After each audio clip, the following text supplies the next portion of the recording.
నమస్తే, welcome to hit TV. ఈ రోజు మనతో పాటు ప్రముఖ ఆధ్యాత్మికవేత్త మరియు లైఫ్ కోచ్ ఆర్వి సుధా గారు ఉన్నారు. వారితో మాట్లాడి మరిన్ని విషయాలు తెలుసుకునే ప్రయత్నం చేద్దాం. నమస్తే మేడం. నమస్కారం అమ్మా. బాగున్నారా మేడం? ఫైన్ అమ్మా. మేడం, ఈ అక్టోబర్ నెలలో ఏ రాశుల వారికి ఎలా ఉండబోతుంది? అలాగే తప్పక అది చూద్దాం ఫస్ట్. బట్ అందరికి, నీకు ప్రేక్షకులకి అందరికి నవరాత్రి శుభాకాంక్షలు. కరెక్ట్ గా మనకి నవరాత్రి టైంలో మనం మొదలెట్టాము. సో అక్టోబర్ నెల యూజువల్ గా ఏంటంటే మనం ఎప్పుడు మాట్లాడుకున్నట్టు కొన్ని రాసుల వారిగా బాగుంటాయి, కొన్ని రాసుల వారికి అంత బాగుండదు. బట్ దానికన్నా ముందు ఎప్పుడు మనం గ్రహస్థితి అనేది మాట్లాడుకుంటాము.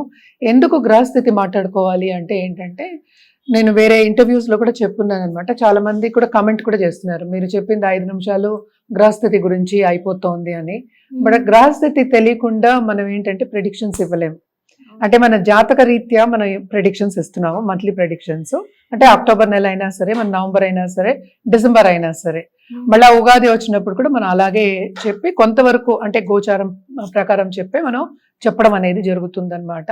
అదేంటంటే ఏదో ఒకటి బేసిస్ ఉండాలి. అంటే ఏంటంటే ఎక్కడ గ్రహాలు ఉన్నాయి మనకి అక్టోబర్ 1st కి అనుకుందాం కాసేపు, లేకపోతే అక్టోబర్లో ఏ గ్రహాలు మారుతున్నాయి, ఏ హౌసెస్ మారుతున్నాయి, ఏ భావాల్లోకి వెళ్తున్నాయి, అవన్నీ చెప్తే ఏంటంటే మన ప్రెడిక్షన్స్ అనేది మనకి ఈజీ అవుతుంది. అంటే ప్రెడిక్షన్స్ ఒకటి చేయాలి అంటే మనకి బేసిస్ ఉండాలి. అంటే ఒకటి దేని పట్టైనా మనం చెప్పాలి. కొంతవరకు ఏంటంటే సైంటిఫిక్గా చెప్పడం కూడా జరుగుతుంది. బట్ ఏంటంటే మనకి అందరికీ తెలిసిన విషయం, 9 గ్రహాలు ఉన్నాయి, 12 రాశులు ఉన్నాయి. సో రాశి వారిగా మనం చెప్పడం అనేది జరుగుతోంది. రాశి వారిగా చెప్పడం అంటే ఏంటంటే చంద్రుడు ఏ ఇంట్లో ఉంటే, అంటే ఈ 12 భావాలన్నా, 12 ఇళ్ళులన్నా, హౌసెస్ అన్నా ఇవే అన్నమాట. సో చంద్రుడు ఏ రాశిలో ఉంటే, అంటే ఏ ఇంట్లో ఉంటే దాన్ని రాశి అంటాం అనమాట. సో రాశి వారిగానే మనం చెప్పడం జరుగుతుంది. వ్యక్తిగత జాతకం అనేది డిఫరెంట్ ఉంటుందన్నమాట. మనం చెప్పేది కూడా జనరల్ ప్రెడిక్షన్సే. సో ఫస్ట్ గ్రహస్థితి చూద్దాం అక్టోబర్లో ఎలా ఉంటుందో. సో ఎప్పుడైనా నేను మొదలెట్టేది శనీశ్వరుడి గురించి మొదలెడతాను. శనీశ్వరుడు ప్రస్తుతం రిట్రోగ్రేషన్ మోషన్ అంటే వక్రిచున్నారు, ఆయన మీనరాశిలో ఉన్నారు. అలాగే మనకి మోస్ట్ ఇంపార్టెంట్ గ్రహం అండ్ ఆల్సో బెనిఫిక్ అంటే ఏంటి, అన్ని మంచి చేసే అతను మనకి గురువు. మనం చెప్పుకుంటూ అన్నిటికన్నా పవర్ఫుల్ బెనిఫిక్ అని చెప్తూ ఉంటాము. ఆయన ఏంటంటే ప్రస్తుతం ఏంటంటే మిథునంలో ఉన్నారు. ఆయన అక్టోబర్ 18కి కర్కాటకానికి వెళ్తున్నారు. ఆయన కర్కాటకానికి వెళ్ళినప్పుడు ఏంటంటే ఆయన ఉచ్చ స్థితిలో ఉంటారు అనమాట. సో నెక్స్ట్ మనం మాట్లాడుకునేది ఏంటంటే శుక్రుడు గురించి మాట్లాడుకుందాం. శుక్రుడు ఏంటంటే మన 9th అక్టోబర్కి ఏంటంటే కన్యకి వెళ్తున్నారు అనమాట. తర్వాత బుధుడు ఏంటంటే very fast moving planet. October 3rd వరకు ఆయన ఎగ్జాల్టేషన్ లో అంటే కన్యలో ఉన్నారు. తర్వాత ఏంటంటే అక్టోబర్ 3rdకి ఆయన ఏమో తులకి వెళ్తున్నారు. మెర్కురీ ఏంటంటే వృచ్చికానికి వెళ్తున్నారు అనమాట. తర్వాత మనం మాట్లాడుకోవాల్సింది మార్స్ ఏంటంటే ప్రస్తుతం ఏంటంటే తులలో ఉన్నారు. ఆయన 27th అక్టోబర్కి ఏంటంటే ఆయన ఓన్ హౌస్ అంటే ఏంటి వృచ్చికానికి వెళ్తున్నారు అనమాట. ఇంకా రాహు కేతులు మిగిలాయి.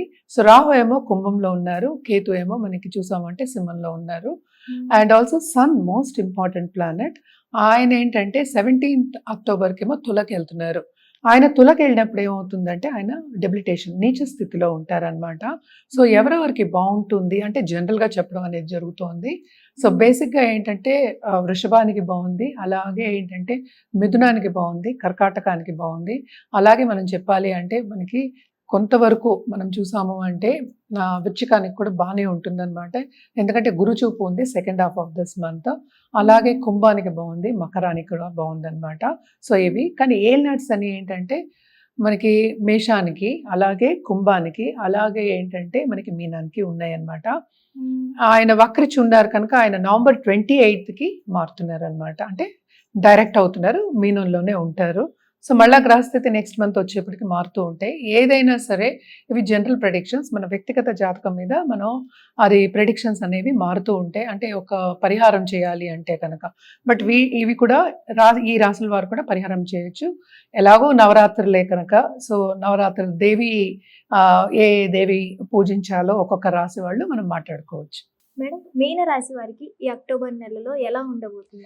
మీనరాశి వాళ్ళకి కూడా కొంత ఇబ్బందికరమైన సిచ్యువేషన్ అని చెప్పాలి. ఎందుకంటే ఏలినాటి శని ప్రభావం ఉంటుంది. అలాగే ఈ రాశికి అధిపతి ఏంటంటే ఎగ్జాల్టేషన్కి వెళ్తున్నారు. ఎగ్జాల్టేషన్కి వెళ్ళినప్పటికీను ఏంటంటే వాళ్ళకి కొంతవరకు బాగుంటుందన్నమాట. ఎందుకంటే ఆ రాశిని ఆయన చూస్తున్నారు. సో తప్పక ఏంటంటే బెనిఫిట్స్ ఉన్నాయి, అటు కొంతవరకు ఇబ్బందులు ఉన్నాయి. సో తప్పక శ్రమ అనేది చాలా అధికం కనిపిస్తోంది. ఎస్పెషల్లీ దేంట్లో ఏంటంటే దాంపత్య జీవితంలో అంత అనుకూల పరిస్థితి అనేది కనిపించట్లేదు. అది మనం కంటిన్యూస్గా చెప్పుకుంటూ వచ్చాము. అది నేను చెప్పినట్టు కోర్ట్ కేసెస్ అయ్యే ఛాన్సెస్ కూడా ఉన్నాయని చెప్పాము అనమాట. అండ్ ఆల్సో మనం చూసాము అంటే కొత్తగా పెళ్ళైన వాళ్ళకి కూడా కొన్ని ఇబ్బందులు పడే ఛాన్సెస్ మనకి కనిపిస్తున్నాయి అనమాట. కానీ వీళ్ళకి 12వ ఇంట్లో రాహు ఉన్నాడు. So travel industry, tourism industry బాగా పైకి వస్తారు. అండ్ ఆల్సో మనం చూసామంటే ఫుడ్ ఇండస్ట్రీ బాగుంటుందన్నమాట. అండ్ ఏంటంటే వీళ్ళకి కొత్త ఉద్యోగ అవకాశాలు కానీ, లేకపోతే ఉద్యోగంలో ఉన్నత స్థితికి వెళ్ళడం కానీ, ఉన్నత స్థితి అంటే ఈ మంతే వెళ్ళిపోరు, అలాంటి ఆపర్చునిటీస్ వస్తాయని చెప్పడం జరుగుతుంది. కాలం కొంచెం బాగానే ఉంది, సహకరిస్తుంది అని చెప్పడం జరుగుతుంది అనమాట. బిజినెస్ పరంగా ఎలా ఉండొచ్చు అంటారు?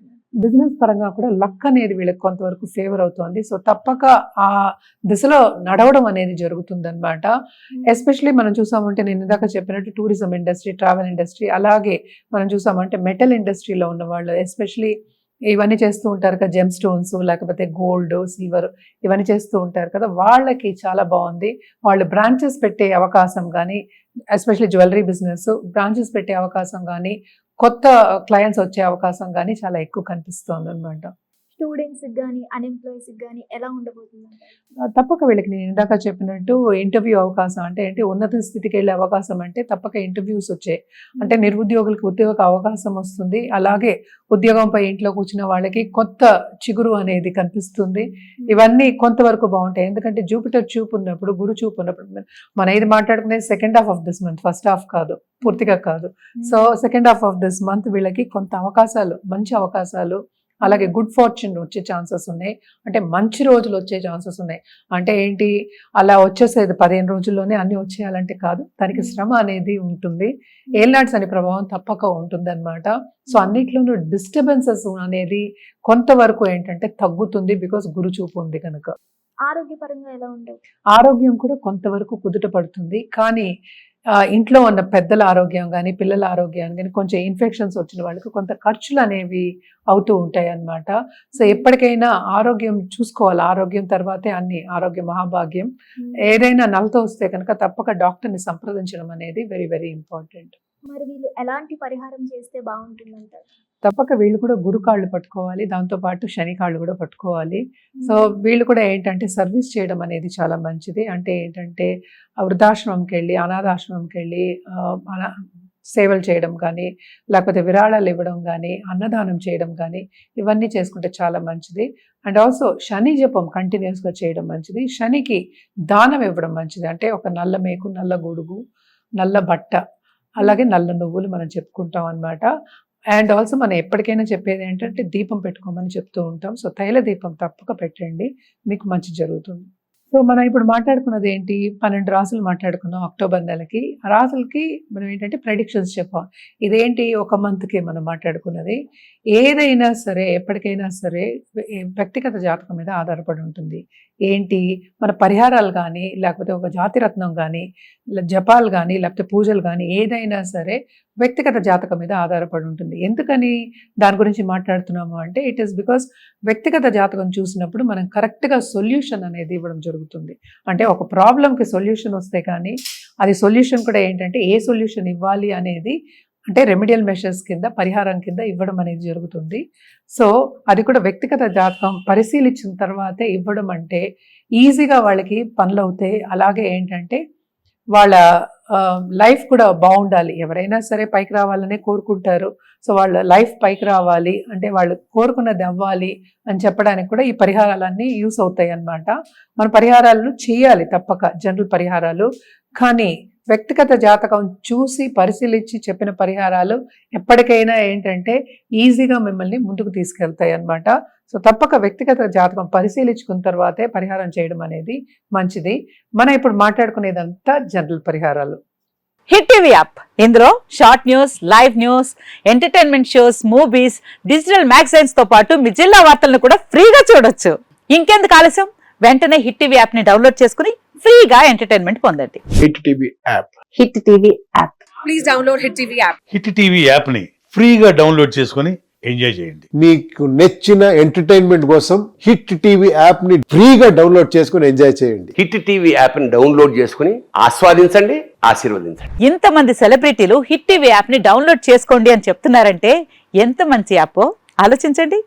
అమెరికా అమెరికా అమెరికా అమెరికాలో చదవాలనుకునే వాళ్ళకి విశ్వసనీయమైన పేరు మన శౌర్య consultancy. UK Law 1 Year Masters. UK Law 1 Year Masters. 2 years work permit up to 5 years visa. Contact Saurya Consultancy.